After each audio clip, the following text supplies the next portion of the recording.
And we've made it to chapter 13 in Stat 210. This is our last chapter together this semester. And this chapter is all about the F distribution. So in this chapter, we will learn how to understand the unique characteristics of the F distribution. We will learn to apply the F distribution to hypothesis testing using an ANOVA test. And we will learn how to interpret the results of ANOVA tests. In addition to that, we will learn how to understand the connections within ANOVA tables, which is part of our output from our ANOVA test. And what this test does is it allows us to test claims comparing 3 or more populations when we're looking at means. So ANOVA stands for Analysis of Variance.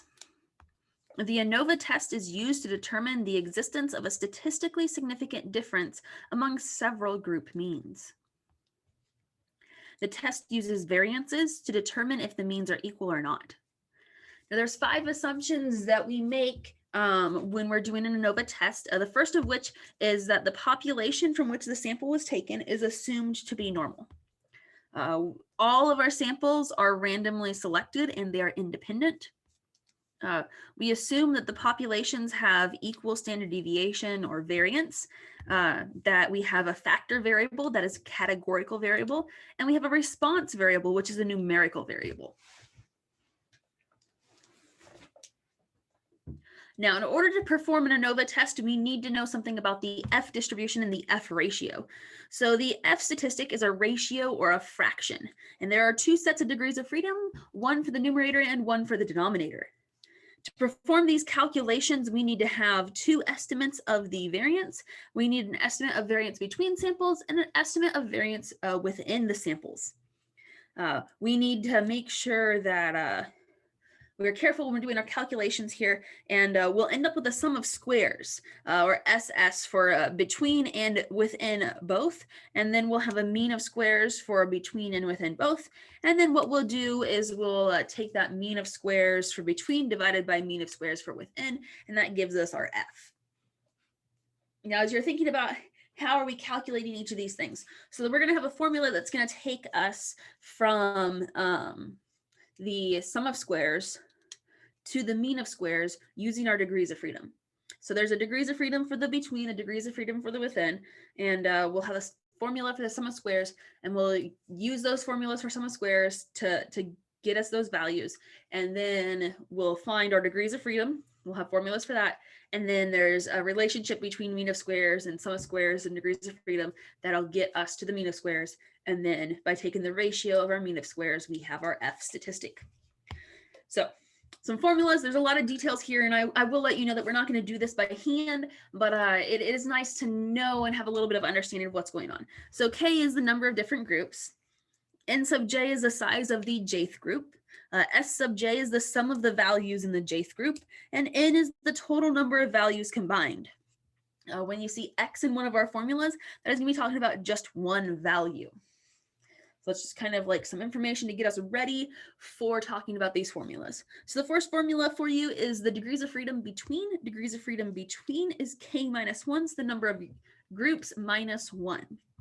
Degrees of freedom within is going to be your total number of samples minus the number of groups. All right, so that gets us our degrees of freedom. Next, we're going to talk about the sum of squares. And so we have sum of squares between and sum of squares within that we want. And then we actually have a formula for adding those together. That's called sum of squares total. And that's actually a little bit nicer to calculate than some of the other ones. We're going to start with sum of squares total. So sum of squares total, you're going to take your x's, all of your data values, you're going to square them and add all of them up together. And then you're going to subtract off that value divided by n. And that gives you your sum of squares total. The sum of squares between isn't horrible as far as looking at the formula. So what you're going to do is you're going to take the sum of each of your jth groups, you're going to square each of those, and then you're going to divide by the number of data points in that group, and then you're going to add all of those up. So sum of group squared divided by number in the group, and then add all of those up. And then you're going to subtract off from that the sum of the groups, add it all up, and then squaring that, dividing by the total number in the group. And that's the sum of squares between. Now, sum of squares within the formula is fairly messy, so the nicest way of looking at it is doing sum of squares total minus sum of squares between. Now, once we have our sum of squares and our degrees of freedom, what we can do is we can find the mean of squares by taking sum of squares divided by degrees of freedom. We can do that for both within and between. And then, of course, we have our f value is the mean of squares between divided by mean of squares within. Now, this probably looks like a lot of formulas and it's the end of the semester and you're like, oh, I've got enough formulas in my mind already. Okay, instead of having to focus on all of these, we're going to focus on the useful relationships between these values. And so we're going to take a look at what an ANOVA table looks like here, looking at these useful relationships. So in these useful relationships, we have quite a few interesting connections. So we have sum of squares between is mean of squares times degrees of freedom. And sum of squares within is mean of squares times degrees of freedom. You're making sure that you're staying within your same row. So you're always working with betweens or always working with withins until you're getting down to F where you're taking the ratio. Degrees of freedom, we can think about it in a couple different ways. We can think about it as k minus 1, or we can think about it as rewriting that formula that we had from the sum of squares. And the same thing with the within, we can do n minus k, or we can think about it as rewriting the other formula. And I think I'll have that pop up in just a second. With mean of squares, we have sum of squares divided by degrees of freedom. Mean of squares between divided by mean of squares within is your f value. To get p, you have to use your calculator. And then just circling back to that degrees of freedom, we do have sum of squares divided by mean of squares gives us the degrees of freedom. So this slide right here could be super useful. I would recommend having it handy when you're working on your homework or when you're working on your test. You know, you are allowed to use some notes on your test. So do make sure that you have this handy because these useful relationships could be very beneficial. And to make sure that we have a good grasp on what's going on here, we're going to practice some of these relationships over the next couple of slides. So go ahead, make sure you have this jotted down, take a picture of it real quick, something so that we can use this on the next few slides. So here we have a partially filled in ANOVA table, and we need to fill in all of our missing values. Now I'm going to go ahead and handwrite everything in, and hopefully you'll be able to read my handwriting. I think it's going to be big enough that we should be able to read fairly well. But what we have is we're looking for each of the missing values. Now this value here, sum of squares within, we should be able to figure that out, total minus between. Same with degrees of freedom within, we should be able to do total minus between. Mean of squares between should be fairly easy to work on. That'd be our sum of squares divided by degrees of freedom, we'd get that. We have to find these bottom two missing numbers to get our mean of squares within. Then once we have both our mean of squares within, we can find f. So working on sum of squares within, we subtract and we end up with 5,329. And then working with the degrees of freedom within, we're going to do 78 minus 5, giving us 73. Now I can find our mean of squares. Mean of squares for between, we are dividing the sum of squares between by 5. So we have 563.122. And then our mean of squares within, dividing 5,329 by 73, we actually get 73. And then your F statistic, you're going to take your mean of squares between divided by your mean of squares within. So 563.122 divided by 73, we get 7.714. So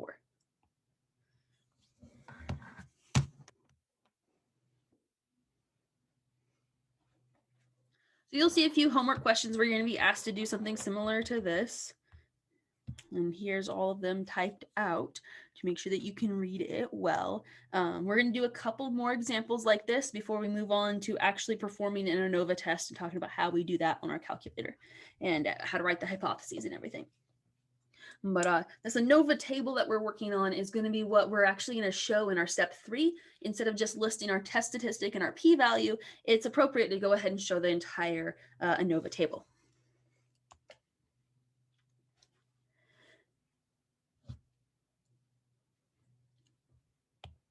All right, so next in this table, we are missing 1, 2, 3, 4, 5 values. And the first value that it looks like we should find would be the sum of squares between. So to find the sum of squares between, we're going to take the sum of squares total minus the sum of squares within. And that gives us 1920.126. From there, the next value that we would be able to find, only one that we can find at this point, would be our degrees of freedom between. So degrees of freedom between, we take sum of squares between divided by mean of squares between, and we would get 3. Now that we have our degrees of freedom between and we have our degrees of freedom total, we can find degrees of freedom within. 20 minus 3 gives us 17. And now we have enough information to find our mean of squares within. So mean of squares within would be 1751 divided by 17, which gives us 103. Then to find f, you're doing 640.042 divided by 103, and we get 6.214. So we filled out the ANOVA table with all of the missing values.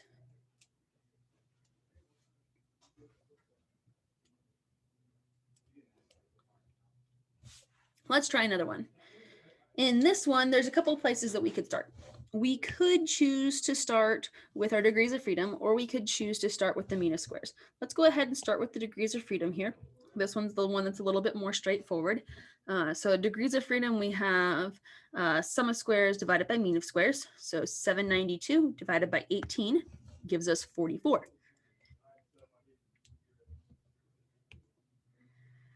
All right, now the next thing that we could find would be this mean of squares here. And thinking about this mean of squares, we need to think about our formula for f real quick. So our formula for f was mean of squares between divided by mean of squares within. Well, if we know f and we know mean of squares within, we just need to solve this for mean of squares between. So what we could do, solving for mean of squares between, multiply both sides by mean of squares within. So we'd say mean of squares between equals mean of squares within times f. And if you needed to, you could even solve this for mean of squares within if you were wanting to find mean of squares within given f and mean of squares between. So using this, we can do 18 times 7.115, and we would get 128.07.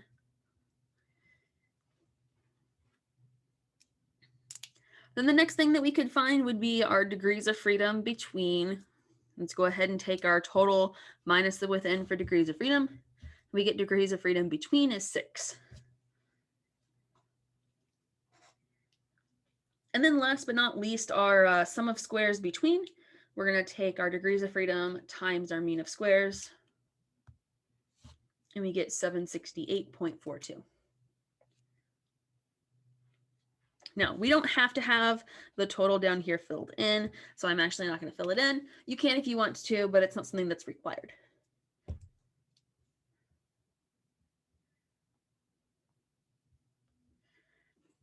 All right.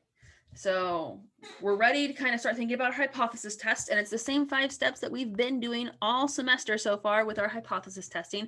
So first, state your hypotheses, identify your claim. Second, state alpha and the critical value if you're using a traditional method.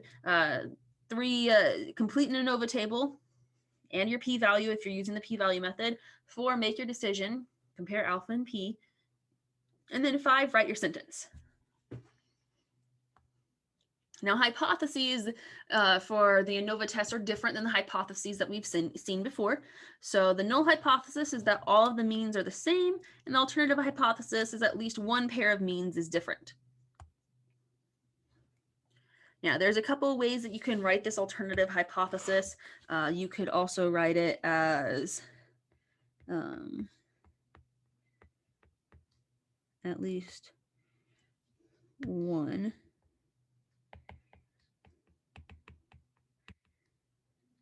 is different. So you're saying at least 2 of the group means are not equal to each other, which means that at least one of them is different. With your null hypothesis, you're going to have however many subscripts on mu, and writing mu as many times as you have groups. So if you have 4 groups, you're going to have mu1 equals mu2 equals mu3 equals mu4, and then you'd stop there. If you have 10 groups, you're going to have it listed out 10 times. We're only going to be using the ANOVA test when we have at least 3 groups. So the minimum number that you would have would be 3 of them. So 2 equal signs written out. So it's kind of our hypotheses. When we're going through and doing this test, we're going to be using the ANOVA test on the calculator. And the ANOVA test on the calculator is found stat tests, and it's just ANOVA, and it'll pull up something like this. Just parenthesis there. So you have to know what to do with it from there. So from there, moving forward, you would tell it, I have list 1, list 2, list 3, however many lists that you have, and then close your parenthesis. So for your list 1, 2, and 3, and etc., you're going to be entering lists of data into your calculator. So the calculator function in ANOVA is found stat then test, and it's handy. So first we enter our values into lists. The list of data values for each group should be entered into different lists in the calculator, 1 list for each group, and then you would use the ANOVA test. The calculator is going to give you everything that you need for the ANOVA table. One caveat I would say to this is if you're using the Casio brand calculator, there's a different way of entering it for doing the ANOVA test. And if you need help figuring out your Casio brand calculator, shoot me an email and I can either send you a video that explains it or meet with you via Zoom or something and go over how to do it. All right, example time. So a sunscreen company is attempting to improve upon their formula so it lasts in water longer. They have 4 lead scientists who each came up with a different formula. In order to see if there's a difference in the time the sunscreen lasts, the CEO collects a random sample of each of the 4 sunscreens. The data is shown below. Test the claim that at least one sunscreen has a different lifespan in water at a 0.05 level of significance. So we have all of our data here. And we're trying to test to see if at least one of these are different. So we have them labeled as A, B, C, and D. So we could say our null hypothesis is that mu of A equals mu of B equals mu of C equals mu of D. The alternative is at least 2 of the group means are not equal, or at least one of them is different, and that is our claim. We know that alpha is 0.05. And then step 3, we're going to fill in our ANOVA table. And to do that, we're first going to make sure that we enter data into lists. So we have list 1, list 2, list 3, and list 4. And as I've said before, if you need to pause the video at this point to have more time to type things into your calculator, feel free to do so, because I do strongly encourage you to be working through this on your own while we are working through it on the video, just to make sure that you don't have any questions. Now, one thing that you'll notice when you do the ANOVA test on your calculator is it's not going to give you between and within. It's instead going to say factor and error. And those are going to be the 2 values or descriptions of the 2 different groups that it's talking about.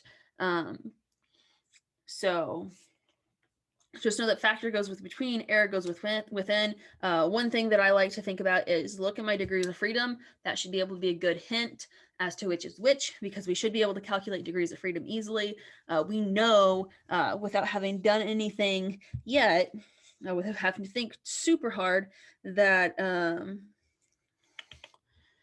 for degrees of freedom, we know we'd have the number of groups is 4 minus 1 for degrees of freedom between. So degrees of freedom between should be 3. So just making sure that we can connect that up. But so from our calculator, we would have these values. We also get P. And then step 4, do not reject the null hypothesis. We made the decision to not reject the null hypothesis because alpha is less than P. So we're saying, okay, alpha is less than P. So we're making the decision, do not reject the null hypothesis. And since we said do not reject the null hypothesis, and the claim was the alternative hypothesis, we'd say there is not enough evidence to support the claim that at least one of the group means are not equal. At least, that should say at least 2. I evidently can't type.